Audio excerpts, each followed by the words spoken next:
On est là donc devant un projet de loi de pays qui va nous amener à instaurer une nouvelle taxe sur le gasoil, donc à générer une recette publique. Et bien évidemment, il s'agit d'évaluer la pertinence de ce projet selon différents critères. Il y a d'abord la régularité juridique du montage, il y a la pertinence du projet au regard de ce qui était prévu à l'origine, c'est-à-dire l'amélioration de la compétitivité et donc des chances de survie de la SLN. Et puis il y a la cohérence de l'ensemble par rapport à ce qui est annoncé en termes de transition énergétique. Alors je ne vais pas parler des deux derniers points, je vais parler du premier point, parce que je suis intervenu lors des travaux de la commission pour soulever plusieurs questions, et je voudrais en rajouter une là tout de suite. C'est cette question qui a été soulevée par l'État de la conformité du fait qu'on ait une participation prévue d'un établissement public dans une société de droit privé. Et je voudrais corriger ce qui a été dit par le rapporteur spécial, parce que quand on regarde précisément la loi organique, on s'aperçoit qu'en fait l'analyse de l'État est la bonne. Ce que dit la loi organique, c'est qu'il y a un principe général, parce que vous savez qu'on est encore une collectivité de la République française. Je sais que certains voudraient qu'on soit une collectivité semi-souveraine qui vote ses propres lois organiques, mais on n'est pas encore là. Donc aujourd'hui, on est encore sous le droit français. Alors, que dit le droit français? Eh bien, il dit qu'un établissement public administratif tel que l'ACE ne peut pas détenir plus de 49% d'une société de droit privé. C'est un principe général du droit administratif qui ne peut pas être mis en cause. Il n'y a que les sociétés d'économie mixte ou les sociétés d'économie mixte locales qui peuvent détenir 50% et plus du capital d'une société de droit privé pour mener à bien des missions d'intérêt général. Donc contrairement à ce qui est affirmé dans le rapport, l'article 53 de la loi organique 99-09 ne dit pas que les collectivités de la Nouvelle-Calédonie et leurs établissements publics peuvent devenir actionnaires majoritaires d'une société de droit privé comme la SAS-NCE. L'article 53, il dit de façon claire et non équivoque suivante.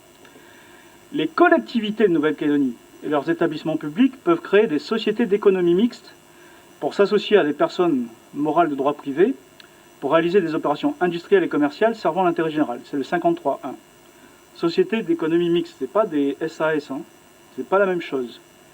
Ensuite, à défaut de constituer une société d'économie mixte, l'article 53.2 ouvre effectivement la possibilité aux collectivités de la Nouvelle-Calédonie, c'est-à-dire la Nouvelle-Calédonie et les 3 provinces, mais en aucune façon aux établissements publics, la possibilité de prendre des participations dans des sociétés de droit privé qui gèrent un service public ou qui servent un intérêt général.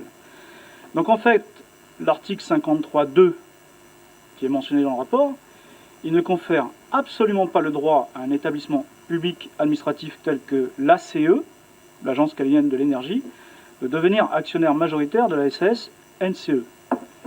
Il donne simplement, il répète le principe qui est que pour les collectivités de la Nouvelle-Calédonie hors établissement public, on peut prendre des participations dans des sociétés de droit privé à la condition que ça soit dans un intérêt général, étant entendu que si la participation doit être prise de manière majoritaire, elle doit l'être de façon obligatoire avec un statut de société d'économie mixte.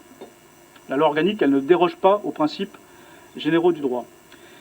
Donc là, si l'Agence calédonienne de l'énergie veut devenir majoritaire dans le capital de NCE, il faut que ça se fasse avec un statut de société d'économie mixte, ce qui n'est pas le cas. Et là, j'en reviens à ce que j'ai dit lors de la commission. Il y a 2 sujets qu'il faut qu'on règle dans cette affaire. D'abord, il y a un sujet, c'est que on a aujourd'hui, tout le monde sait ce que c'est une SAS, une société par action simplifiée qui établit ses propres statuts avec des règles simplifiées. C'est très bien, notamment pour les start-up. Mais là, ce n'est pas une start-up. On est en train de faire une société qui va gérer un projet public avec des fonds publics. On ne peut pas avoir une société qui gère des fonds publics avec une seule personne. Il faut un conseil d'administration avec la représentation de l'ensemble des partis politiques. Et là, je rejoins ce qu'a dit mon collègue Jacques Lallier.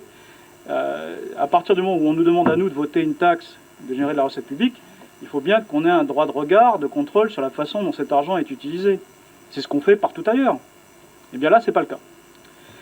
Et puis il y a un autre point, et je regrette parce que j'en ai parlé dans la commission, et c'était dans le rapport, et malheureusement la règle du jeu fait qu'on ne lit pas les rapports de commission. Il y a un autre point, vous savez, qu'on a écrit, alors, en plus du fait qu'il n'y a qu'une seule personne qui est à la barre, ce qui pour nous n'est pas conforme à ce que dit la loi organique et puis au principe général de fonctionnement de l'utilisation des fonds publics, c'est que cette personne, eh bien, il faut qu'on vérifie si elle est qualifiée pour être seule à la barre et à la tête de cet établissement. Parce que, je rappelle, monsieur le député, que vous êtes député, et que comme nous l'avons souligné dans un courrier, il y a une loi qui est entrée en vigueur avec cette nouvelle mandature, qui édicte des incompatibilités. Et notamment, on ne peut pas aujourd'hui, avant c'était possible, aujourd'hui ça ne l'est plus, être député de la République et être président d'une société qui eh bien, a un service de mission publique et encore moins qui est détenu majoritairement par une collectivité, par un établissement public. Donc je tenais à signaler ces points-là parce que pour nous, il semble que ces points doivent être eh bien, clarifiés de façon définitive avant qu'on puisse lancer un tel projet et que l'argent public eh bien, puisse commencer à tomber dans les caisses de l'ACE et au final de NCE. Je vous remercie.